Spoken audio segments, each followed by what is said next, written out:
Die Bombe! Die Bombe! Die Bombe! Die Bombe! Die Bombe! Die Bombe! Die Bombe! Die Bombe!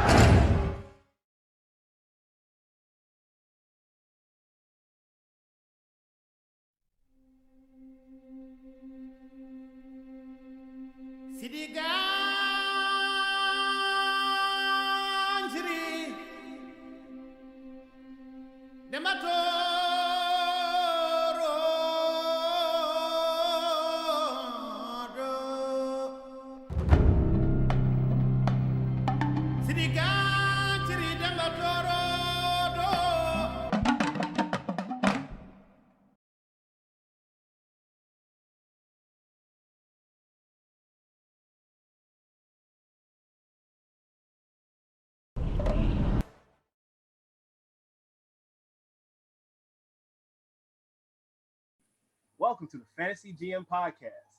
It is week 16. It is Fantasy Championship. It's Monday night. Most of you who are still listening to Fantasy podcasts are either in your finals or making good runs, or maybe you're in it for dailies, or maybe you just like us. But for whatever reason, thank you for being here.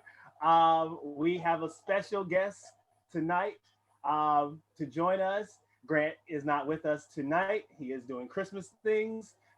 Feliz Navidad and all that good stuff. So in his stead is a special brother to both me and Lionel. You have seen him on the Fantasy GM podcast during the infamous section before. We told you at that point he was undefeated. And now he joins us as one of the finalists in the championship. Brother Jared Rollins, say hello to everyone. Thank you. Appreciate y'all having me back on. I replace one throw with another, bring it to y'all live and direct tonight. Yeah, happy to be back. Always good to be on. Love the show. Love what y'all been doing this year. Shout out to everybody who made their finals. Shout out to everybody who just had fun playing fantasy this year. Maybe you went 1-11, but you talked a lot of trash in the group chat. It's all love. That's what we're all here for, is to love the game. Facts. Grant would probably also acknowledge that we kept the light skin, dark skin ratio the same as well. Yeah. Happy Kwanzaa to everybody. Abari Ghani. Shout out to all my real Africans out there. Word, facts. Yeah. It is Kwanzaa right now. Guys are going through the new year, so I hope everyone is just staying safe out here still. COVID-19 is still a real thing. Don't be fooled. It's still a thing. So just be safe while you're with your families, and hope 2021 is better than 2020. It's definitely ended well for me. I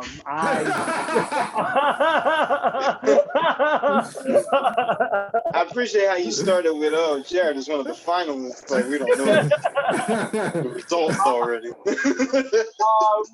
It ended well for me. I'm also one of the finalists. Jared and I made it. It was a grueling playoffs.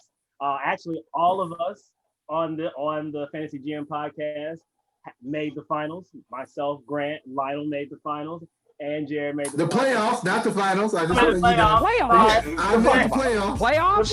You kidding me? And say that I still have made the playoffs more times than anybody in the league. My record still stands. This is a fact. This man has only missed one playoff. This man has only missed one playoff appearance. He's been in the playoffs every year since then. Let's say Marvin Lewis, eat your heart out. Right. Listen to me. This is a long-ass season. This is a grind. And you can't give up the ball. You can't miss tackles. You can't step out of bounds. You can't have penalties. You can't field punts on the 1-yard line. Some of you wonder why you don't play and start. Because you won't tackle on an interception. Because you don't know who to block. So you better make up your mind what you're going to do. It's your football team. Find a way to fix it. Reach down inside and be a fucking pro. But yeah, and Jared is the classic example of quote unquote worst to first, because his team was not good last year. Not due to bad management or anything. He just got hurt. Yeah, they did. He just get hurt. He lost everybody last year. Yeah. Tyreek Hill, Melvin Gordon, James Conner. That's just off top what I remember. That's all you gotta say. That's all you gotta say. So, and we thought this year, you know, it was going definitely really well, and then, you know, curse of the podcast happened. Hey, always have, and you know, I'm not gonna say that. Like, I don't think it was for me, because I would never want a Christian McCaffrey to get hurt. I was invested in Christian McCaffrey, but Christian McCaffrey. That's what you got for cursing me, is you had to take a little bit of the bite too. I had to take. Let me hear you say that ain't right. I suffered for it. I didn't make the finals in one of my leagues because I just didn't have Christian McCaffrey all year. Also didn't have Kittle for pretty much half the year. So it was tough. So, but you somehow managed the waiver wire. You managed to make good moves. Your lineups were strong. You came on here. You spoke about defenses. Like, what's your strategy when you go about like looking for defenses? If I'm looking for a defense, I'm thinking about, one, what's the type of talent on the field, and one thing I'm looking at too is definitely the schedule. I think most of us are fairly familiar, if you don't have the algorithm memorized, but how the NFL does scheduling. Yeah. So if you're a team that finished in last place previously, you're going to play a bunch of other last place teams. If maybe you had a down year, that's a chance for maybe a good defense that played with a subpar offense the year prior. Maybe they come back around and they can eat on some subpar competition. So, you know, one thing I'm definitely looking at on defense is schedule, because, I mean, even if you got a bad defense, if they're going up against, say, the Jets or the team formerly known as the racial slurs, there's a good chance they could luck up into 3 or 4 takeaways. And your strategy picking defenses and your defensive strategies have been were like perfect all year round. You had 2 of the best defenses and got them for nothing. Like, how would you describe this year for you, like for fantasy? Like how would you describe this in terms of all the fantasy you play? Like, how would you say that this year has panned out for you in comparison to all the other years? I would say this is, you know, as far as infamous, obviously my best finish. Excuse me. My best finish for sure, but in general in fantasy, definitely one of my top seasons. I would say probably my hardest working season. But that's the approach I kind of took early on, even in the draft. I kind of decided I was going to take a Sam Hinkie, Daryl Morey approach. There's a lot of talent in this league. We talk about it frequently. There's a lot of players we discuss as juggernauts among our competitors who, if you look at their league finishes, you think they were multi-time champions, but it's just, you know, it's a lot of heavy competition in here. Yeah. Got to respect what you're doing. So my approach was going to try and win on the margins as much as I could, and wherever I thought other people might not be looking, that was going to be the place to grab some value.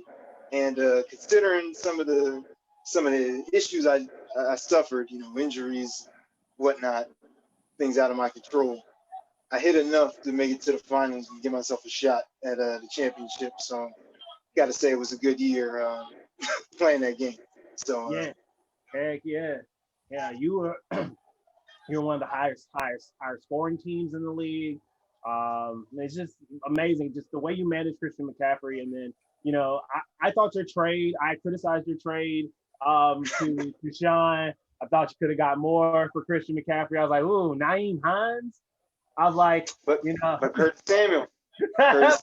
Curtis Samuel was smooth. Like his demeanor, hadn't had a lot of carries coming into this season, but he's made the most of what he's got. Here is Curtis Samuel out of the backfield for the touchdown.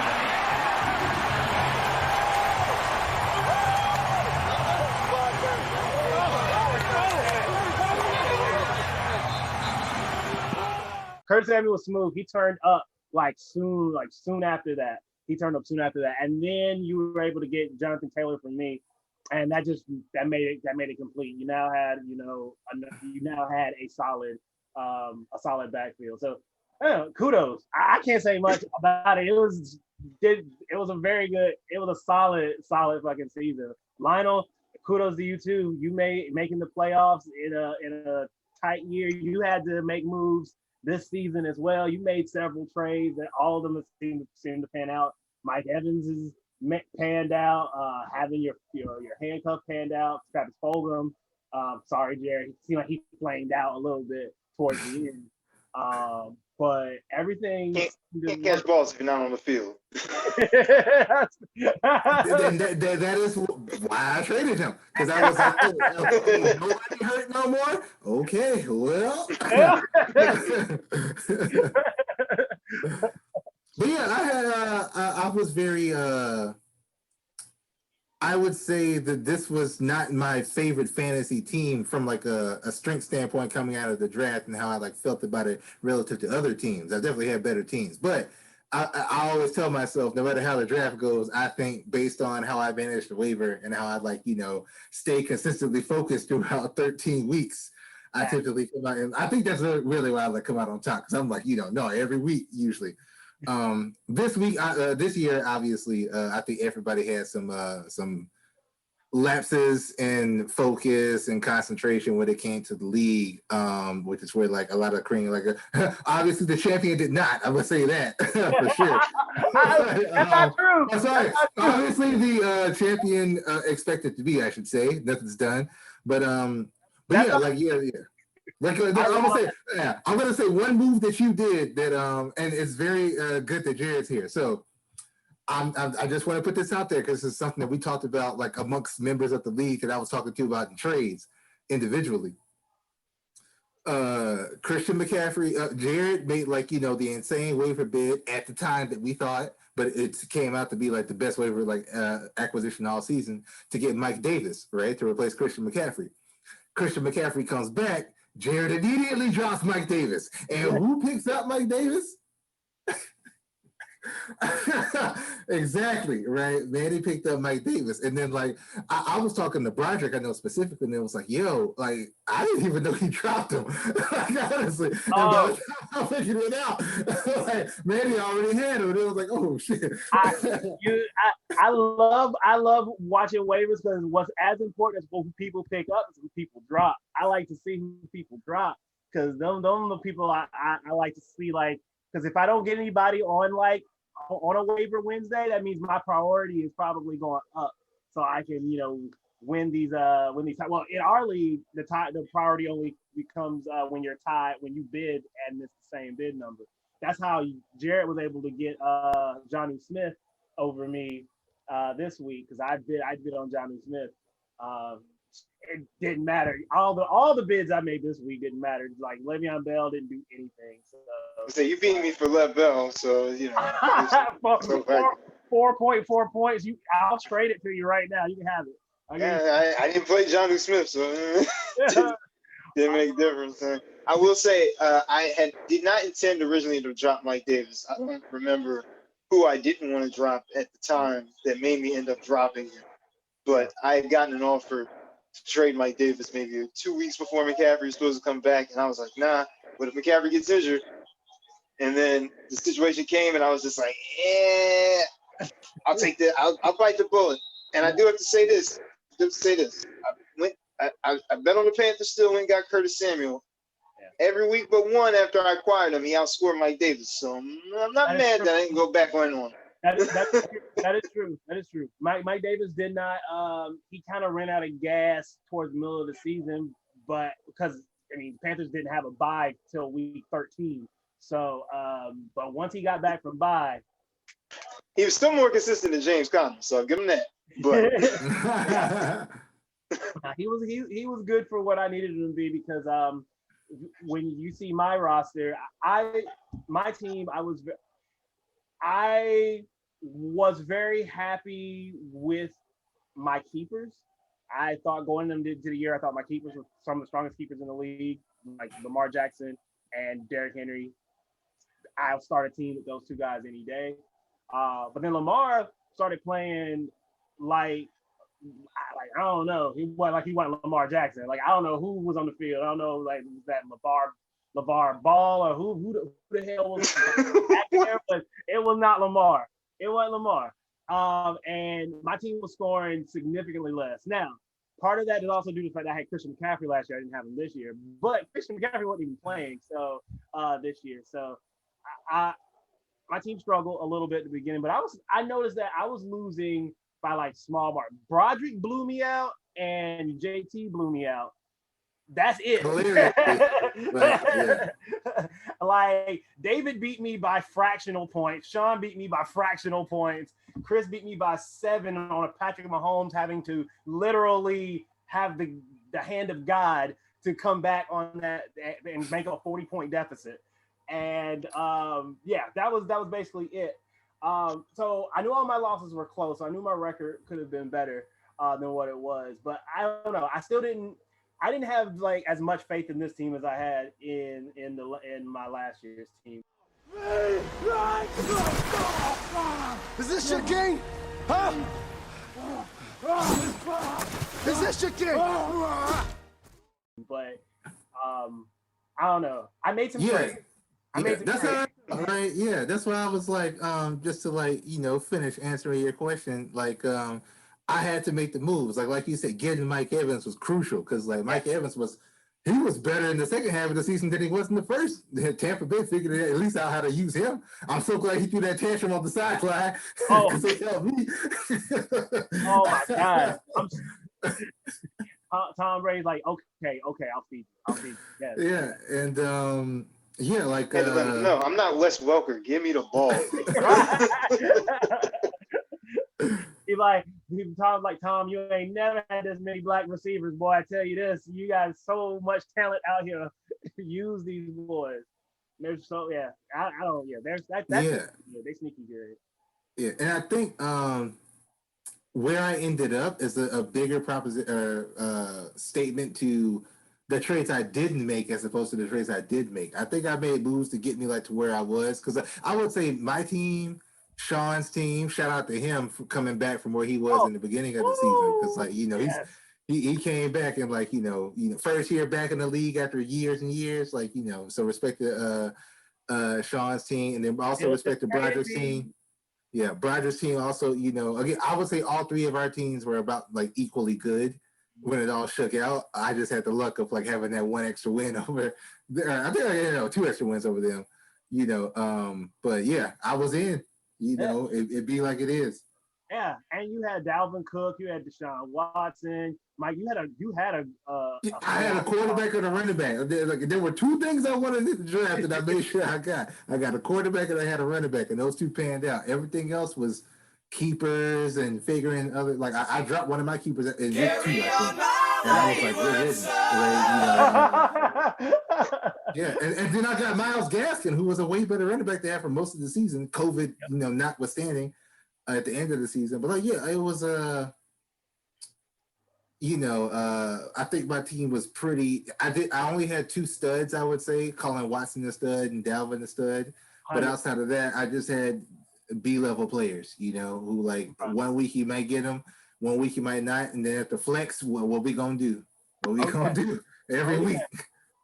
Flex is flexible. That means this spot can change all the time. I saw a guy two tight end lineup. They're like, tight end. I was like, ooh, and that's like, I was like, you have to be desperate at that point. You starting 2 tight ends because tight end was a graveyard this year. Yeah, and from like a mental standpoint, every week, I feel like I made like good decisions this year. Just because I never lost a game that like, oh, my bench could have won me this game if I had this player in.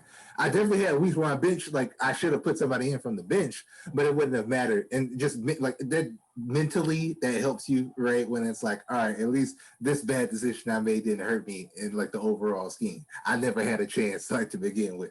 So, okay. Like I said, my team was 8-5. Didn't think, definitely didn't think it was gonna win. Well, no, I started thinking it could win once I beat Grant in the quarters. I thought I was in good shape because I felt like I felt like his team in the top part of the bracket was the hardest team that I had to face. No disrespect to Chris's team, but that team started falling apart a little bit towards the end. So I wasn't totally worried. I'm about to say, Chris got he had that one high score thing in like week 10, I think. Yeah. And after that was it. His deal was done. Patrick Fantasy Mahomes, guys came back for him for playing 2 quarterbacks. Oh, okay. He finished the season 11-2, had that first round bye, and he needed that first round bye because had he not had the bye, he would have been out in the first round to anyone. So that lesson to that first round bye has saved two people. Saved me last year because that was the team. My team scored 86 points. It would have been beat by everybody. That first round bye. I think everybody in the playoffs scored over 100 that round, I think. Oh, I'm 100% sure that happened. So. But as you can see, this trophy is full on this side. That was the last one, Miles Morales. As you see, he's in the background. That's Miles Morales. That's all it is, Miles. A leap of faith. Like, what's up, danger? Like, what's up, danger? Like, what's up, danger? Like, what's up, danger? Made them myself. They fit perfectly.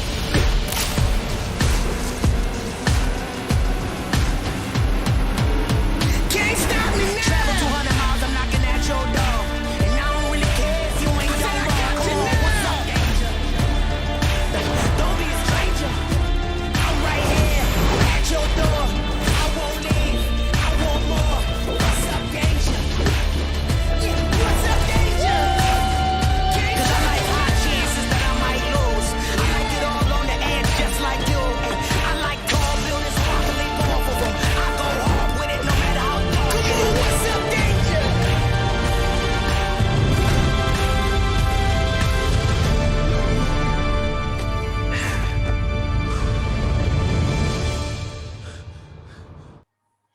This side has no one as of yet. However, that will change by tomorrow as the Wakandans have taken the Chadwick Boseman Memorial Trophy back home. It was destined to happen, Jared. My team is named Black Panther. It's the Chadwick Boseman Memorial Trophy. Ebon Bay, Wakanda forever.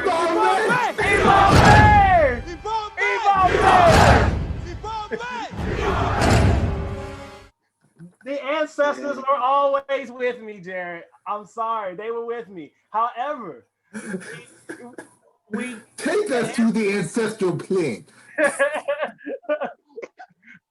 The powers of the Black Panther will be stripped away.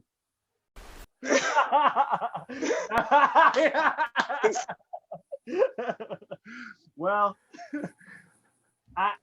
it's only right that the trophy that bears Chadwick Boseman's name gets the Black Panther engraved on it. So, however, you're young. You'll be back. You'll be back. Soon you'll see. You'll remember you belong to me. You'll be back. Time will tell. You'll remember that I served you well. Oceans rise, empires fall. We have seen each other through it all. And when push comes to shove, I will send a fully armed battalion to remind you of my love. Da da da da da da da da da da da da da da da da da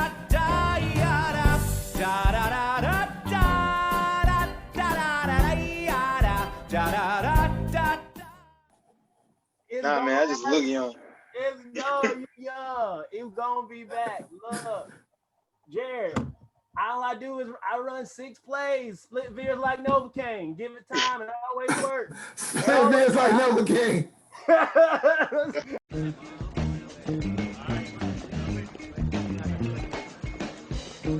morning, good morning, good morning, coaches. How are you? Good morning to you. How are you? It's good today, doesn't it? Just wanted to let you know what the offense is doing. An awful skinny playbook, ain't it? Yeah, well, I run 6 plays, split bids like Novocaine. Just give it time, always works. See you on the bus. Good boy, it's gonna always work, boy. Yeah.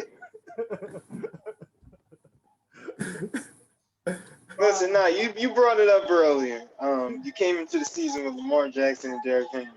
That's a pretty good starting spot. Yeah. And I'll give managed pretty well around that. So I'll give it up to you.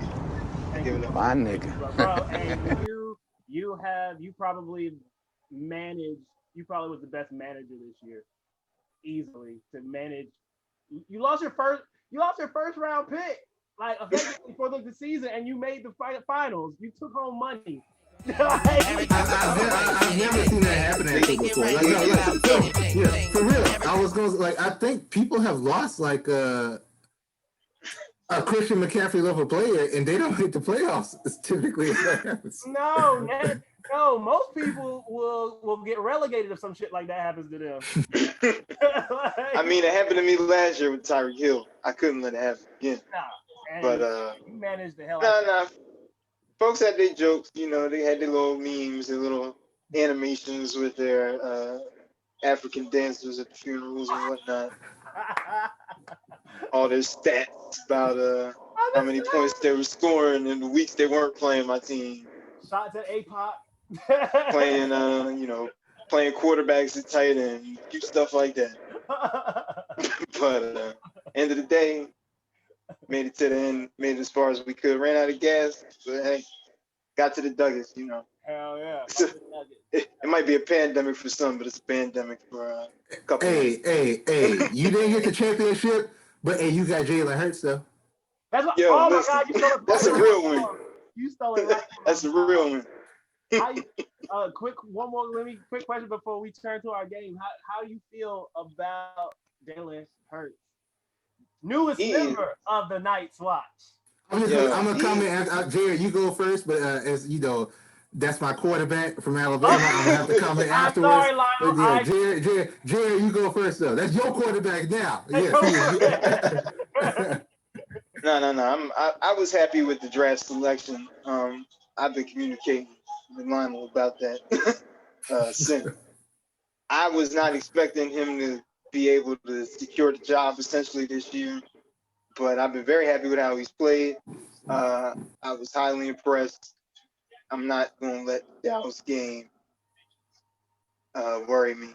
I didn't see anything there that was too worrisome, especially compared to what we were coming from. I feel like people need to start accepting what your eyes are showing you about Carson Wentz and sell high, because it's very clear that there are at least enough teams willing to take a chance on him. So don't be silly and hang on for what? Right. You won the Super Bowl without him already. Like, sell high. Let's move on. Jalen, at worst, Jalen is just going to be a decent quarterback dual threat for a few years, and then you got to move on again. Like, I think we need to just recognize that quarterback is a hard position to play. If you got somebody who's doing well, ride it. If you got somebody who's looking like a dud, why keep it's a sunk cost on the draft picks, the money you gave up before. As soon as they started talking about dead cap, about Carson Wentz, I was like, oh, Jalen's going to start this year. They talking about what his dead cap had hit his next year to make it sound like he can't leave. Yeah, no, that's all his people putting that on the media because he don't want to lose his job and have to restructure that contract. Yeah. They said the same thing with Odell Beckham. That was the talk all year before the Giants traded him, was how they couldn't, because the dead cap hit is going to be so absurd. How could they possibly? No, you take the hit for that 1 year and you move on. Lionel, your quarterback as well. Yeah, so one, Jalen Hurts is my mom's all-time favorite football player. This needs to be said and stated for the record on the pod. The thing about Jalen Hurts is that if you watched him play at Alabama, you always knew he was going to find some way to be successful. He's a extremely high floor Now, what his ceiling is, I think is to be determined because it's kind of hard to tell because I think ceilings are very hard to judge based on college, right? Like Patrick Mahomes coming out, you knew his floor was high, but you had no idea what the ceiling was going to be, and it's through the roof, right? I'm not saying Jalen's going to be Patrick Mahomes. Clearly not saying that, but what he can be in the modern NFL offense is to be determined. But he will not be a bad quarterback. He is already a starting quarterback in the league. So, quick history lesson. So, Jalen Hurts came into Alabama. There was some white dude who transferred at some point who was ahead of him. Another white dude who came in a year ahead of him, I think, as well. And then Jalen as a freshman, true freshman, came in. Jalen impressed in spring training. I'm over here reading everything about Alabama because that's what I do in spring training. And I'm like, yo, he needs to start. Come fall football season, first game of the season, Nick Saban, because he's Nick Saban, it's like, yo, we're going to play like multiple quarterbacks. Jalen's going to start it off. And it's like, oh, okay. He's going to take a series by series. First series. Oh, he's going to play the first half. All right, he played the whole first half. Next game, Jalen plays the first half. Then Jalen plays the second half, plays the whole game. Third game, Jalen plays the whole game straight out. After that, it was his job. And then what was he? SEC Offensive Player of the Year as a freshman. Second, and went to the national championship game as a freshman. That was one of the years we lost to Clemson, but shit happens, whatever. He went to the national championship game as a freshman. Second year, does the same thing pretty much, doesn't get the accolades, but gets to the national championship game again. Unfortunately, this is the Tua Tagovailoa moment, right? This is when Tua comes in, 2nd and 26, throws it, right? Third year, okay, Jalen comes back. Jalen is now the backup to Tua because, like, you're just not going to do that based on what happened, right? It makes sense. Jalen stays at Alabama, learns up under these quarterback coaches and offensive coordinators at Alabama, paying all this top money to who are going to be either NFL coordinators or head coaches in another program at some point. Cool. Alabama does what it does that season. Jalen goes to Oklahoma. Lincoln Riley, who the Cowboys want, right? And everybody knows his name was a like potential NFL coach, offensive genius, quarterback whisperer, whatever. And then Jalen's talking to this dude, right? What's the knock on Jalen at this point? Can't throw the ball, only runs the ball, whatever. Talks to this dude, goes to Oklahoma, becomes a top 3 Heisman finalist, putting up great numbers from a throwing standpoint. Again, doesn't like show elite arm talent, not as a Trevor Lawrence does, right? But fantastic college quarterback, does great and looks good on film. Gets drafted 2nd round. Now he's here. And I'm saying everything that got him to this point, building all that up, you just saw his journey and it was like, nah, he has what it takes to be what it is. And I think me and Jared have talked about this. The very thing that like he wouldn't have been able to do all that if he wasn't mentally strong. And I think that's the one thing that's most important in the quarterback is being mentally strong. Because based on what I've seen the prior Eagles quarterback do, I would not describe him as being mentally strong. Right. Because again, Jalen went through the same exact thing. Yeah, Jalen went through the exact same thing that Carson Wentz just went through, and look how he handled it versus how Carson Wentz. Two out of town. They didn't ship two out of town. Like I kept hearing about how Carson has to walk past the Nick Foles statue. The Nick Foles statue that's was given to the city by Bud Light. It's not like the city said we're giving Nick Foles a statue. Bud Light said, "Oh, Philly special." Whenever they was running 100 promotions, because they knew people in Philadelphia were going to celebrate as long as they could. They put a statue up of Foles and Doug Peterson, and just all that talk about, he had to get over the Foles thing, and then, he's worried about the Jalen draft, and are you committed to him? It's like, bro, if you would just play football good, it wouldn't matter who's sitting behind you. Right. Like, and with the Foles thing, whatever they want to call it, he was the backup quarterback. They made it very clear when you came back, you were going to be the starter. And what happened? As soon as you were healthy, you were the starter. And Foles didn't play again until you were injured. And then even after Foles played well enough to get him to the playoffs and win a playoff game again, they still said that, it's Carson's job. They gave you a chance, and shout out to Max Kellerman on ESPN. I'm going to give him his credit because he keeps talking about, I noticed it early, and people want to say, there was nothing to see about Carson Wentz before this season. Absolutely false. Clarify Max's position here. Max, educate us about this. What exactly is it that you're saying about Carson Wentz as it pertains to Do you believe that the Eagles should move in a different direction? Do you believe they should have kept? I'm just asking a question. Yes. Do you believe they should have kept Foles and got rid of Carson Wentz? I mean, what exactly? What is the point that you want everybody to know about your position on Carson Wentz? That's a good question. My position on Carson Wentz is this: when we talk about these amazing young quarterbacks in the NFL, okay, we are talking about this year, especially Lamar Jackson. Always, it seems, even though it's been 2 years, Patrick Mahomes certainly, and Deshaun Watson. Right? Carson Wentz should be in that category. But Dan is acting as though he is in that category based on essentially what he did against the worst division maybe in the history of the NFL. And it was by the skin of his teeth that they were winning. I'm not saying he's a bad quarterback. I said he's top 15. You want to argue top 10? I think you lose the argument right now. But you're going to argue top 12. He's an upper half quarterback. My point is, I'm not lowering the standard for him. He is underachieved. He's not where he's supposed to be. He has regressed. That's it. That's what I'm saying. You're not acknowledging. There were signs of places he needed to improve his game since his rookie year that he still hasn't. And you can't do that in the NFL if you want to be a top-level quarterback, plain and simple. The man hasn't learned how to slide. You know how exciting it is to watch Jalen Hurts run and know that in open space, I don't have to worry that someone's going to take his head off because he's going to slide. It's a beautiful thing to watch. And also, Jalen Hurts is a fullback playing quarterback with athleticism.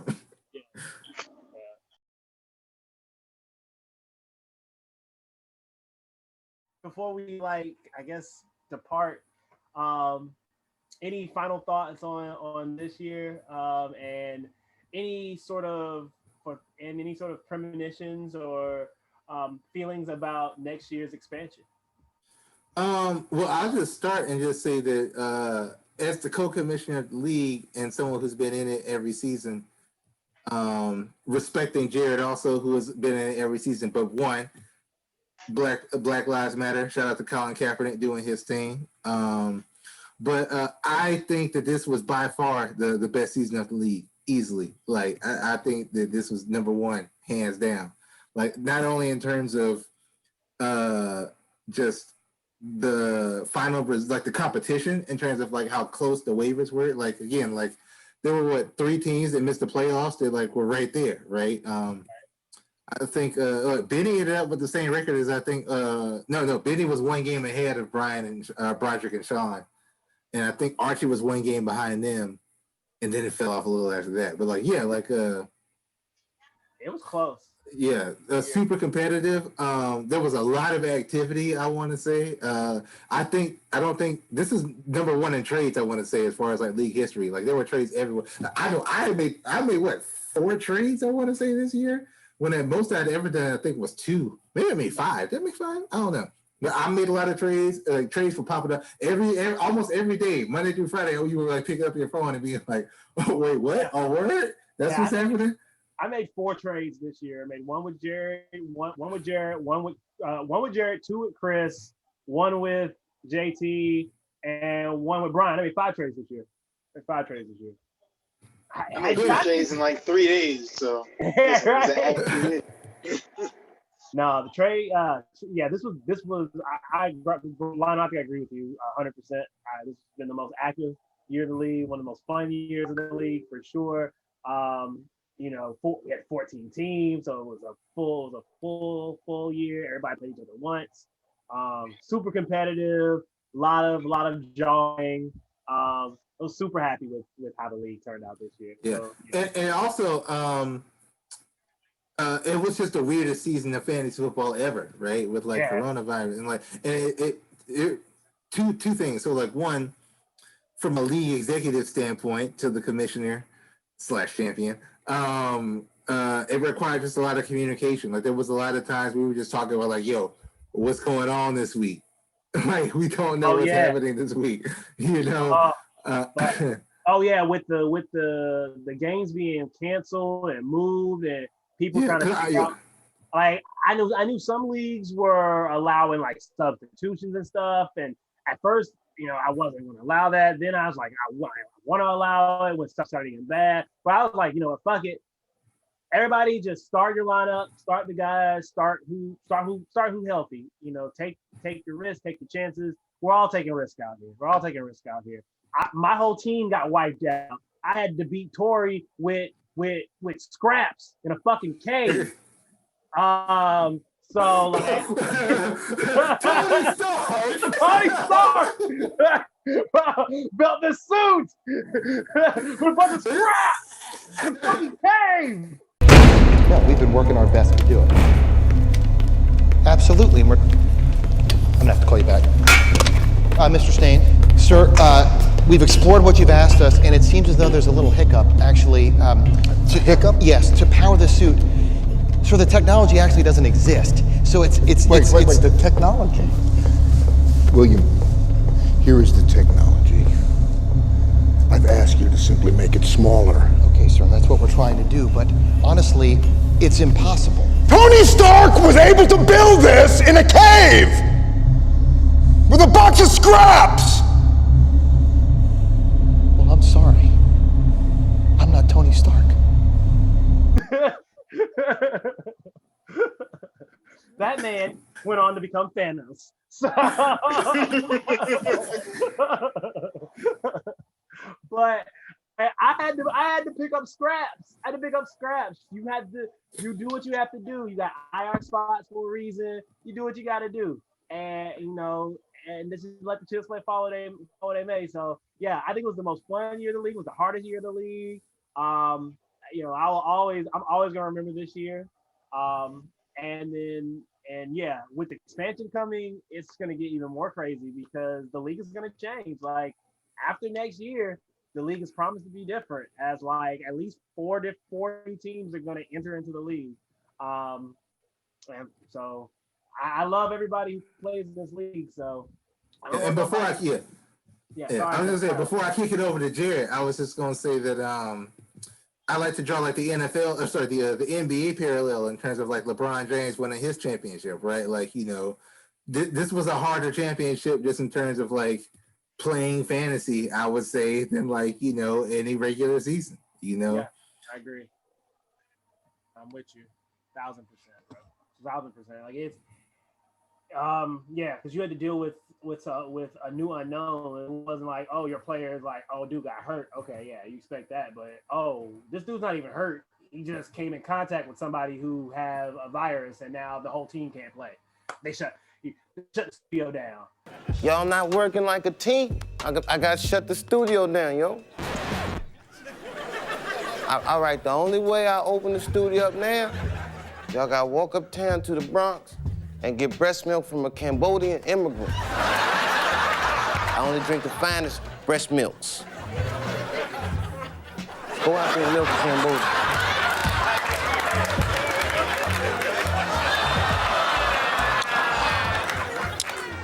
It's 100% Cambodian, yeah. It's the real shit. Breast milk. You made my day. And this is it. Like they shut it down. So I was like, yeah, I'm particularly proud of this title. One, because it came against worthy adversary in Jared. Every title defense I've had, title that I've had come against worthy opponents. So this is no different. But also because of the year that we had. It's been a tough year for me on both a personal front and on just a worldly front, but this makes it a little bit better. And the brother, I'm just saying it does. But the brotherhood. If I ain't got nothing else, I got this trophy. I got this. Shiva Kamini Sola. Soma Kandakram Shiva Kamini Soma Kandakram Shiva Kamini Soma Kandakram Shiva Kamini Soma Kandakram Hey! Shiva Kamini Soma Kandakram Shiva Kamini Soma Kandakram Hey! Shiva Kamini Soma Kandakram Shiva Kamini Soma Kandakram Hey! But it's yeah. I'm excited. I enjoyed this year, Jared. Oh yeah, and Lionel, you was gonna kick it to Jared, so kick it on. We'll kick it to Jared. Jared, what you think? Listen, I had a great time this year as well. Obviously, the pandemic added a whole nother element to football, fantasy management, everybody's daily lives. So definitely changed things up. But I appreciate what y'all did as a commissioner and co-commissioner of the league to make this, probably the most fun year of this. Adding podcast, obviously, as a whole nother element of intrigue and fun, not just for us, but for everybody out there in podcast land. And I've been looking at the view numbers. I know it's not just us watching, so shout out to all y'all out there who appreciate the advice and the humor. I appreciate y'all for having me on now as a multi-time guest. I believe that's the first podcast history. I'm not counting Tori calling in on the phone. He got spanked. And I warned him on the phone. I warned him that week to watch out for week 12, and here he was not even paying attention that Julio Jones had been out since Saturday. But I digress.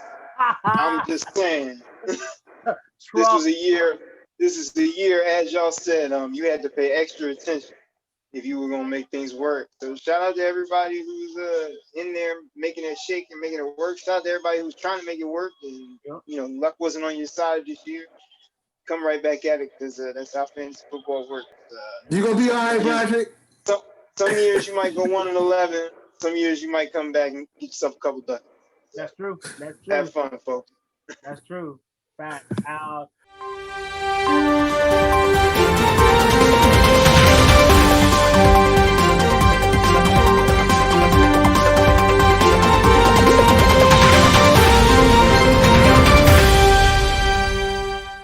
Jared, can we get with a podcast, official, confirmation you will be back next year to make another run for this title?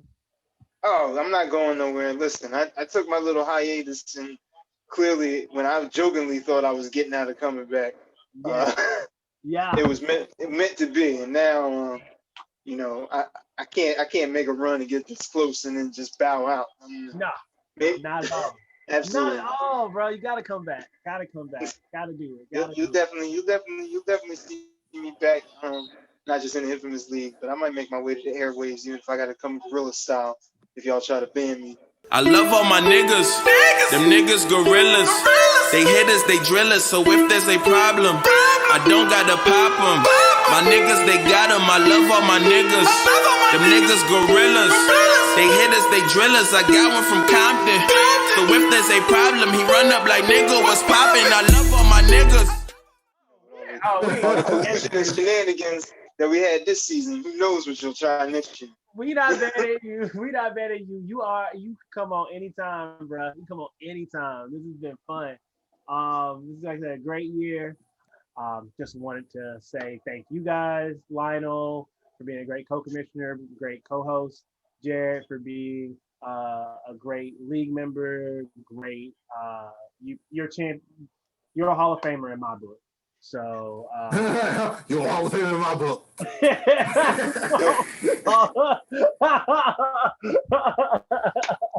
I know football. What you did with those boys. You were the right man for the job, coach. You're a Hall of Famer in my book.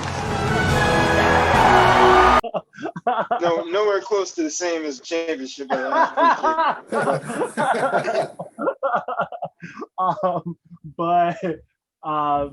You've been amazing. So thank you for everything. And Grant, also, wherever you are for this Christmas holiday, thank you for being a great co-host and also a great league member. Always keeping me on my toes, keeping me honest as well. You always got to have a little bit of dissension in any democracy. So, for me, to all of you, all your families, happy holidays, happy New Year, and let's go win more titles. There I go. Yeah.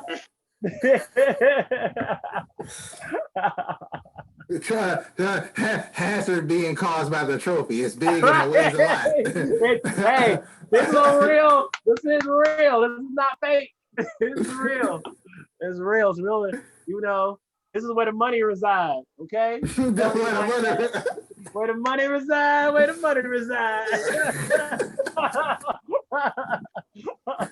All right, we going. What a money reside. What a money reside. What a money reside. What a money reside. Okay, let me tell y'all something. I'm doing something real big this month. Any deal that y'all got and they beating us, I'm gonna beat about $400. Just give me your pen and the paper, cause I'm at what the what? What a money reside. What a money reside. What a money reside. What a money reside. Okay, I told y'all before. Y'all know what I do. I give all these good deals and everything else. Y'all better ask about me because I do all that all the time. And that's on who? Man had a little lamb. Okay. Okay. Okay. Well, with that, that is the Fantasy GM podcast for this week. I'm Manny. He's Lionel. That's Jared. And for Grant, we'll say deuces, goodbye, and we love you all. Peace.